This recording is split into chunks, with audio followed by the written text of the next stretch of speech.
ఆ రోజు అమావాస్య. ఆకాశం చెమ్మ చీకటిగా ఉంది. రాము తన ఆటోలో సిటీకి దూరంగా ఉన్న ఒక రోడ్డులో వెళ్తున్నాడు. ఆ రోజు మొత్తం ఆటో నడిపి బాగా అలసిపోయాడు. ఇంటికి త్వరగా వెళ్ళిపోవాలని ఆతృత తప్ప తన మధ్యలో ఇంకేమీ లేదు. చుట్టూ దట్టమైన చెట్లు. రోడ్డు మీద ఎక్కడ మనుషులు లేరు. కేవలం తను, తన ఆటో తప్ప. ఆ ప్రాంతమంతా నిశ్శబ్దంగా ఉంది. హఠాత్తుగా రాముకి ఒక ఆకారం కనిపించింది.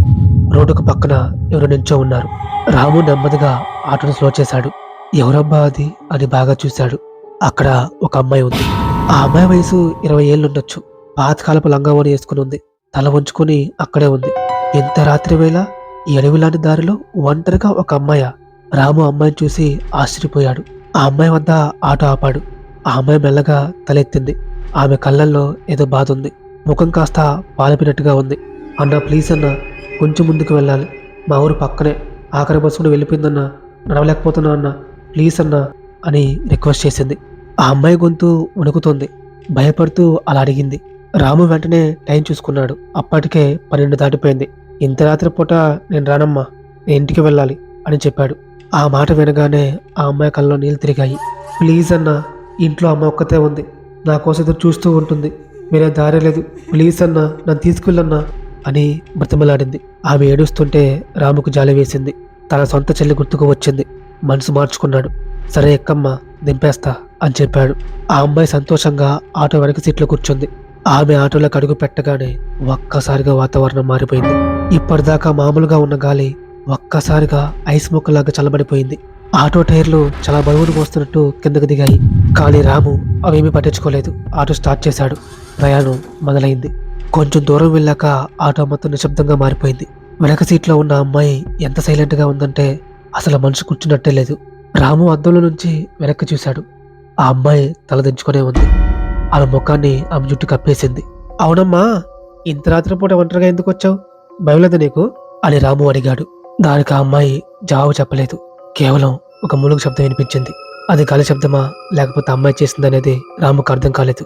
ఇంకొంచెం దూరం వెళ్ళాక రోడ్డు పక్కన ఉన్న కుక్కలు ఆటో వైపు చూసి విపరీతంగా అరుస్తున్నాయి. మామూలుగా కుక్కలు ఆటో వెంట పడతాయి.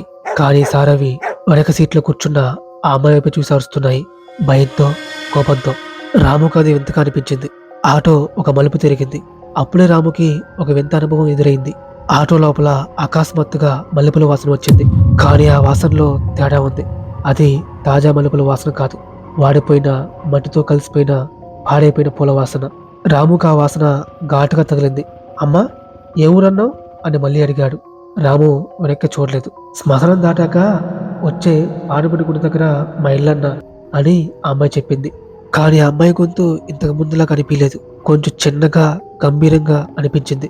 అది చెవిలో చెప్పినట్టుగా అనిపించలేదు. నేరుగా మైండ్లో నుంచి వచ్చినట్టుగా అనిపించింది. రాముకు తెలియకుండానే భయం మొదలైంది. చేతులు వణుకుతున్నాయి. ఎందుకో తెలియదు కానీ ఆటో అద్దంలో వెనక చూడాలంటే తనకి భయం వేస్తుంది.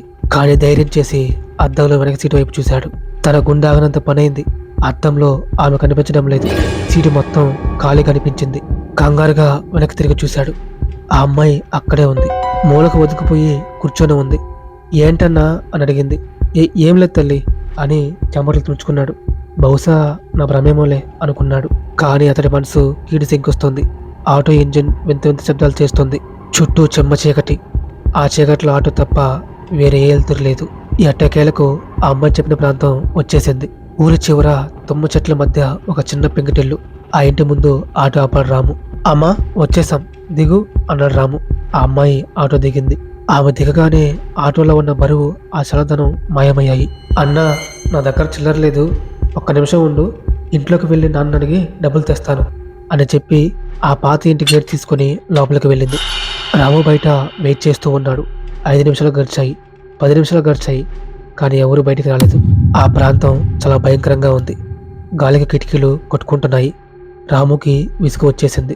రాము లోపలికి వెళ్ళి ఆ ఇంటి తలుపు తట్టాడు. ఎవరది అంటూ ఒక పెద్ద ఆయన చేతులు లాంతర పట్టుకొని తలుపు తీశాడు. ఆ పెద్ద ఆయన కళ్ళల్లో నిద్రమత్తు బాగా కనిపిస్తుంది.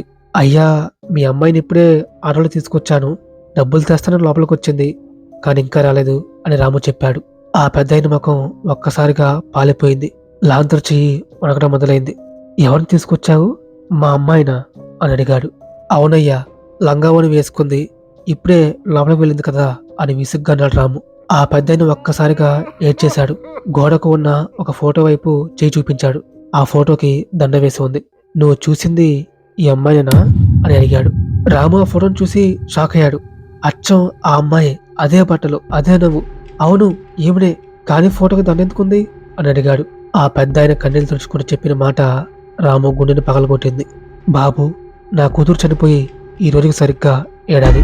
పోయిన సంవత్సరం ఇదే రోజు, ఇదే సమయానికి సిటీ నుండి ఇంటికొస్తుండగా యాక్సిడెంట్ అయి చనిపోయింది. నా బిడ్డ అన్యాయంగా చనిపోయింది బాబు" అంటూ ఆయన కుప్పకూలిపోయాడు. రాముకి నోట మాట రావడం లేదు. ఒళ్ళంతా చెమటలు పట్టాయి. నమ్మలేకపోతున్నాడు. "లేదు లేదు, ఆమె మనిషే. నాతో మాట్లాడింది. ఆటోలో కూర్చుంది" అని అరుస్తూ వెనక్కి పరిగెత్తాడు ఆటో వద్దకు. ఆమె కూర్చున్న సీటు వైపు చూశాడు. ఆమె కూర్చున్న చోట సీటు తడిసిపోయి ఉంది. కానీ అది నీళ్ళతో కాదు, తాజా రక్తం మరియు శ్మశానం మట్టితో. వాడిపోయిన మల్లెపూల మాల ఒకటి అప్పుడే తెంపినట్టుగా అక్కడ ఉంది. రాముకు అర్థమైంది, ఇన్ని గంటలు తను ఆటోలో మోసుకొచ్చింది మనిషిని కాదు, ఒక దెయ్యాన్ని. ఫ్రెండ్స్, ఈ స్టోరీ ఎలా అనిపించిందో కమెంట్ చేయండి. మీరు కమెంట్ చేస్తే నాకు కొంచెం మోటివేషన్లా ఉంటుంది. అలాగే వీడియోని లైక్ చేయండి, మీ ఫ్రెండ్స్కి షేర్ చేయండి. ఛానల్ సబ్స్క్రైబ్ చేసుకొని బెల్ ఐకాన్ ఆన్లో పెట్టుకోండి. నేను పెట్టే ప్రతి కథను మీరు చూడొచ్చు. లైక్, షేర్, సబ్స్క్రైబ్ చేసి నాకు సపోర్ట్ చేయండి. వారానికి 3 కథలు మన ఛానల్లో ఉంటాయి. Thank you.